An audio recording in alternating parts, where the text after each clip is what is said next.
to our Riverside City College School of Business and Law show. I'm Justin Hudson. And I'm Ajene Wilcoxson. One of our goals is to bring you entrepreneurs, academic instructors, classified professionals, and leaders on our campus and within our community. Today we are joined by Dr. Thomas Cruz Soto, Dean of Student Services here at Riverside City College.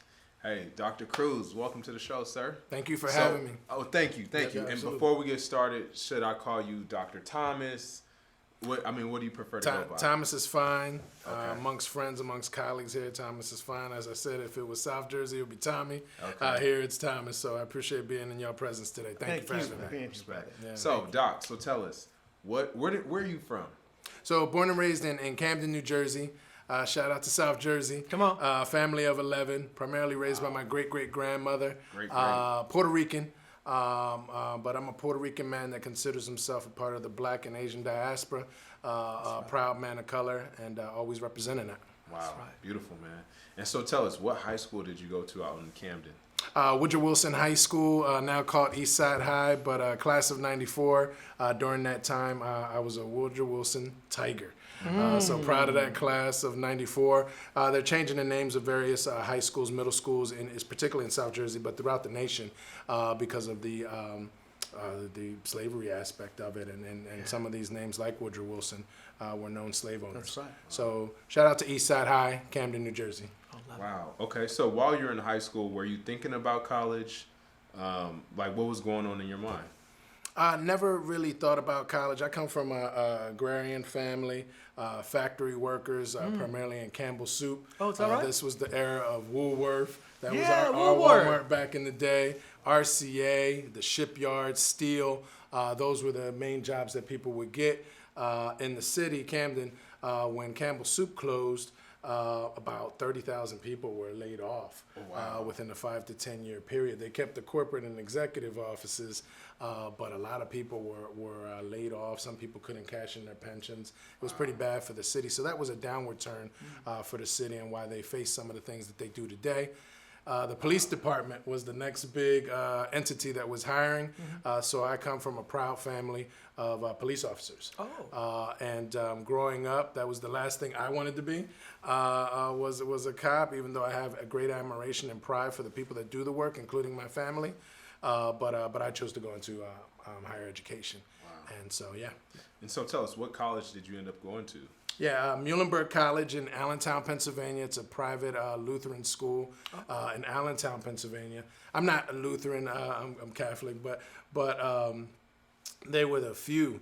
It was one of the few schools that gave me a scholarship, 80% full scholarship to attend. Wow. Camden County College, Rutgers, Camden, and Muhlenberg College. Muhlenberg gave me the most money and the most opportunity, and it gave me an opportunity to see something different. So I chose that. I grew up in an area of African American, Latino, Vietnamese, Cambodian, Polish, and Italian brothers and sisters. This institution, Muhlenberg, was a predominantly white system in Allentown, Pennsylvania, with a big global community, international folks. So I wanted to experience that and see something different. Wow. Yeah. What were you majoring in? History, and then I minored in Latino studies because I never heard about Puerto Ricans especially being talked about in history.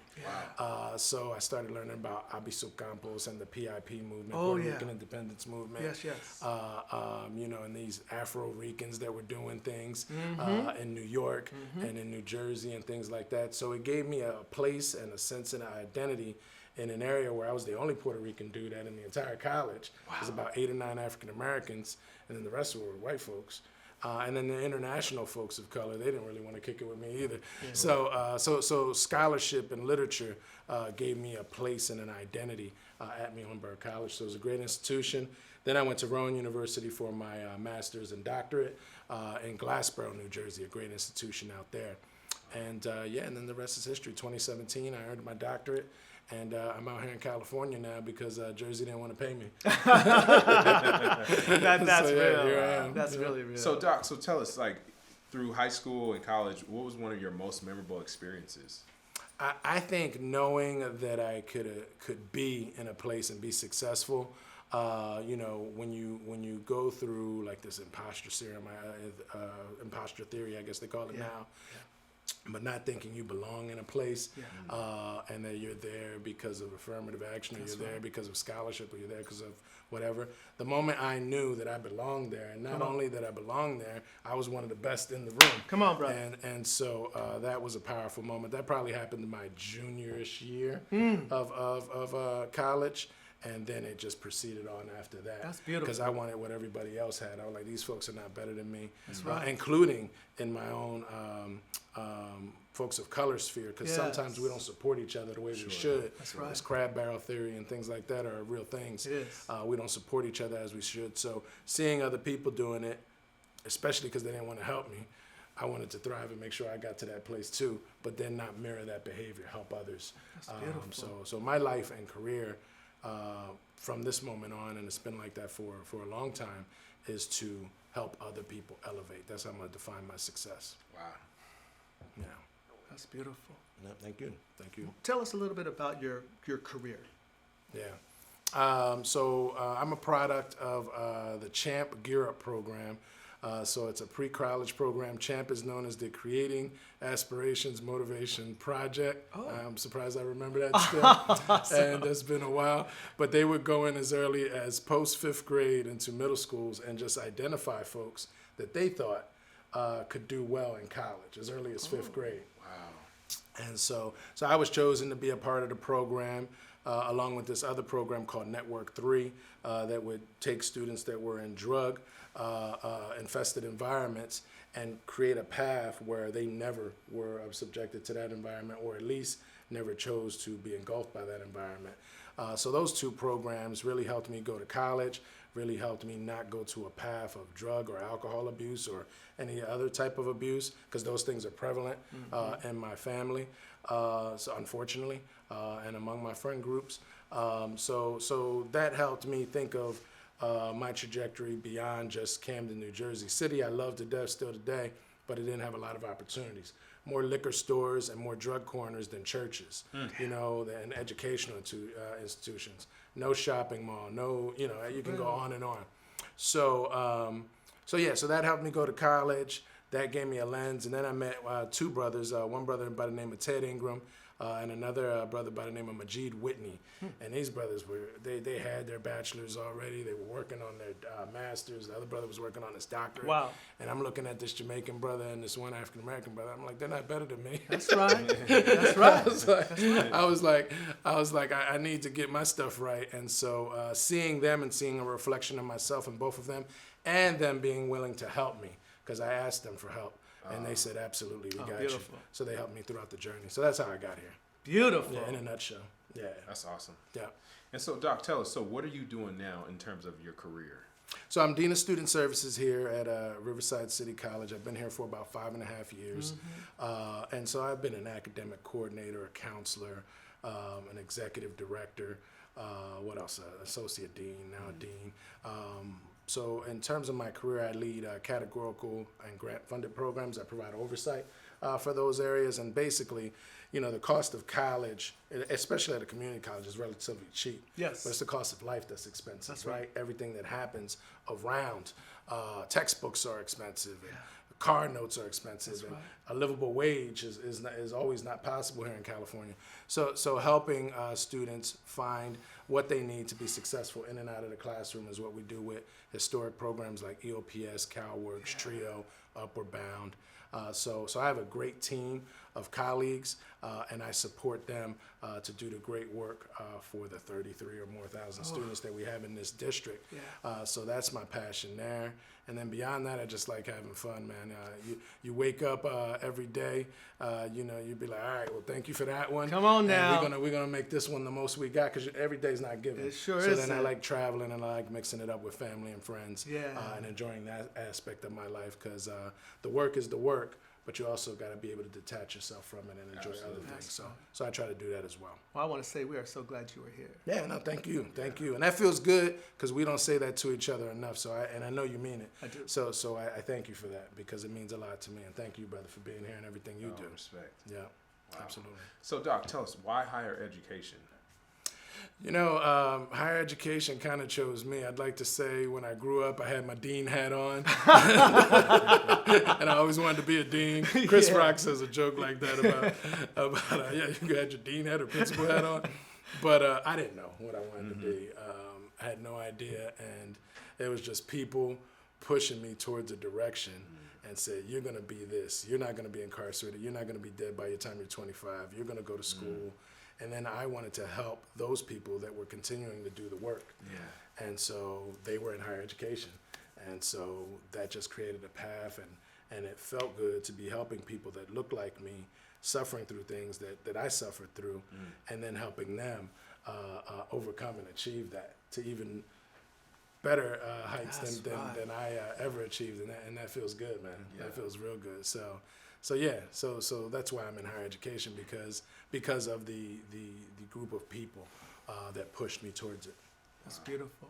So, real quick, if we could also go back, can you also talk about why it's important to ask for help? So you surrounded yourself with two gentlemen who were doing, exceptionally well, and you saw that and you said, hey, I need help. Why is that important? Well, the hardest thing for me, and I'm sure it's, and I can only speak for me, but I'm sure it's prevalent among men of color, is to ask for help. You know what I mean? And so to ask for help is like extremely humbling, right? As a man, you want to think that you have all the answers. And so that was the hardest part of just saying, hey, I don't know this. I don't think I can do it without your help. And for them to say, yeah, we got you, that was the biggest thing. So it was about wanting to not be limited to a zip code, right? So many of us are limited to certain zip codes. 08105 is the zip code for Camden. And I love my city, but I didn't want to be limited there. I didn't want to be restricted to eating certain foods. I didn't want to be restricted to a certain income. Come on. I didn't want to be restricted to a certain life or access to certain health. So all that pushed me to want to ask for help. And I think more people of color, particularly men, should ask for help early and often. Because the theory that there's self-made men and women and folks of other identities, that's a lie. It is a lie. And anybody that says that is lying. We all need help, and we're all helped throughout the process. That's right. Yeah, so we should ask for help. And even if it's from a mental health perspective as well. All that's important, because being holistic and being healthy is there's far more value to that than a title or your income. Being healthy and well is important to do anything. Yeah, that's real, brother. That's the next question I was going to ask you. How do you keep that balance? It's hard, man, because people test you. Don't they? so the higher you go, folks will test you. Folks won't value you. Folks will gossip about you. Folks will say negative things about you. You got to overcome that. That's right. And when those things start happening to you in your career or in your personal life, you should take it as a compliment, because when they're talking about you, it's because you're doing something they can't. So reinforce that with hard work, with dedication. If you believe in God, with your faith in God, your faith in the higher power, or whatever it is, going to the gym or whatever.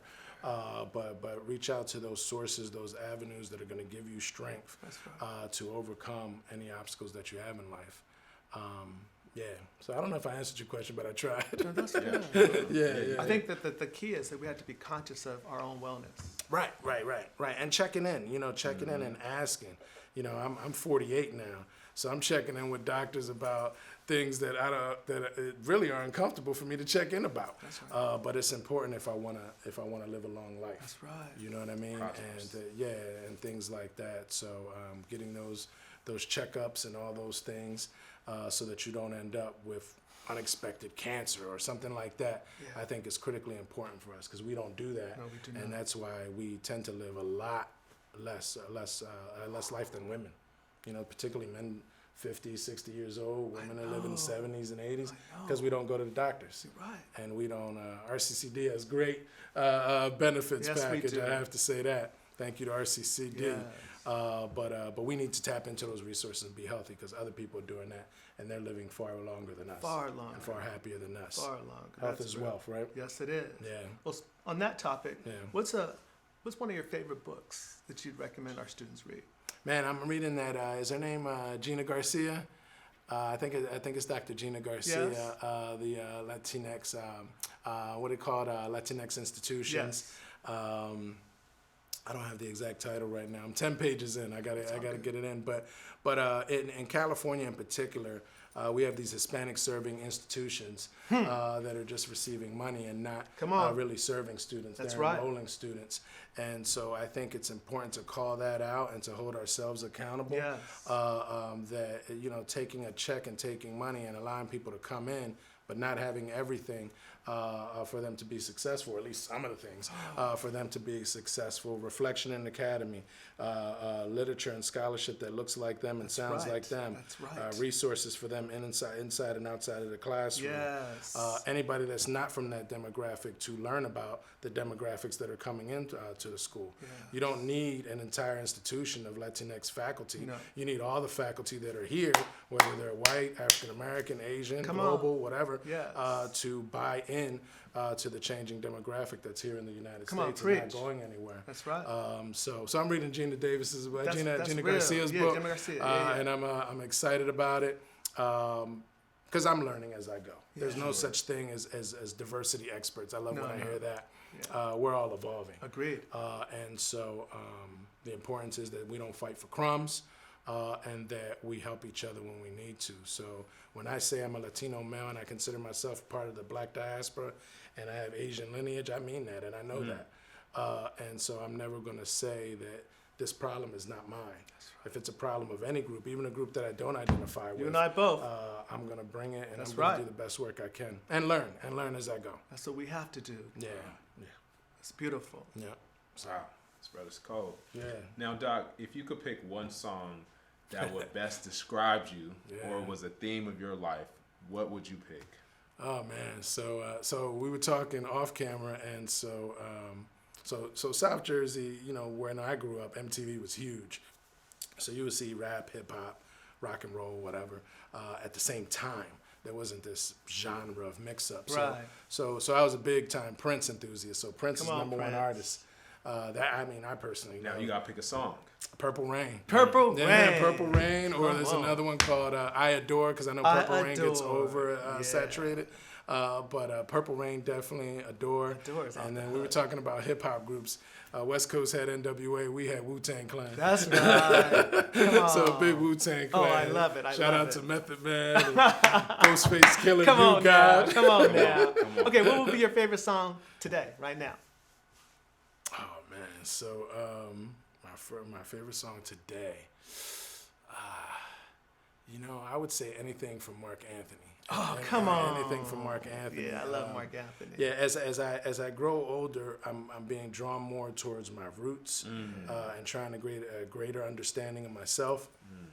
So Mark Anthony is a Puerto Rican dude born in New York. That's right. And in Puerto Rico, this is what we do to each other. They consider themselves the real Puerto Ricans. And if you're born in New York or New Jersey, you're not authentic, you're not real. I was like, but y'all like Mark Anthony. Y'all consider him the best. He's like the Biggie of your island. Well, y'all know he's from New Come York. on. So yeah, anyway, that's for another story. But yeah, Mark Anthony, anything from him. Romeo Santos and bachata, I think would be great. That music gives me joy. Yeah, it gives me joy And too. brings me Feeds the peace. soul. Yeah, it feeds the soul. And then I just like listen to some gangster music sometimes. Every now and then you got to, right? Because it's just a stress release. Every for night me. you got to. That's so real. Yeah. That's so real. And I think sometimes we shouldn't shy away from all the elements of where we grew up at, or at least where I grew up at. I'll speak from my perspective, because all that, there's teaching, and there's learning, and there's understanding. If you want to know somebody, really study everything about them, and don't be ashamed of anything about Agreed, them. brother. So yeah. I'm about to play some Mark Anthony when I go to class. There you when go. the students walk in, I'm gonna have it on. Start 'em Yeah. off. There you go. Start 'em off. Then hit them with some KRS-One. No, come on now. Come on now. So- I'm gonna just ask the next question. Yes, if that's yes. okay, Justin? Yeah. What is a thought or idea you'd like to share with our Riverside City College students? That your goals are achievable. Don't listen to anyone that speaks negatively about you or tries to deny or tries to define you. You're limited by your own trajectory, your own ambition. You can name any social ill, any pandemic, race-demic, anything that you want to do, but it's up to you to be successful. Apply yourself, reach out for help, and push as hard as you can. Yes, it's going to be harder. Yes, it's unfair. Yes, the stack's against you, but you can do it. We can point our fingers at everything that's wrong in the world, but there's 4 fingers pointing back at you. Work hard, and life will be great. That's beautiful. Yeah, life is truly worth living, and it's a beautiful life if you apply yourself. And you're not limited by people in your sphere and the people externally that are trying to harm you and prevent you from growing. Come on, y'all need to rewind that Yeah. and listen to it again. You hear me? Maybe do it twice, because that's wisdom. Run it back. Yeah. Run And it that back. comes from a history of failure. I'm very successful, but I'm an epic failure. I failed in everything I've tried for the most time, at least once. Salsa dancing too? Salsa dancing too, man. Oh man, I can tell you another time. Salsa is the most competitive sport I know, and people that know how to dance salsa are very mean to people that don't know how to dance salsa. That's real. So I remember going to clubs and things like that, and people othering me. My own people othering me. Oh, you're not Puerto Rican enough. You're not this enough. Oh, now I go to the club and I wipe the floor with Come you. on, brother. Come on. But That's what I I'm never saying. remember I do remember how mean folks were to me though, and I try to never put that out to other people. Right. You know what I mean? So if I'm dancing with somebody or I see somebody that can't dance, I'm not crapping on them. I'm showing them. That's right. Come on. You know what I mean? So so dance sometimes emulates life. We should embrace each other even when we're struggling. Come on now. That's it. Love it, love it, love it. Don't get no better than that, man. Yeah. All right, Doc. So I hope we can, Justin, we need to have him back. Oh, yeah. And Part go, 2. and fun. go This deeper. is Oh, fun. yeah. Is that This cool? was short. Yeah. So we Yeah. need to go spend some time and just talk. Yeah, I yeah. like that. This was I like fun. that. This is Yeah. best thing in my I'm morning. going to bring my dancing shoes. Yeah. Oh, yeah. shoot. Okay, I'll bring Okay. some Mark Anthony. Come on. All right. Thank you all for being here with us today. And thank you all for watching. We look Yes. forward to seeing you next week. Yep. Take care, everyone. Thank you.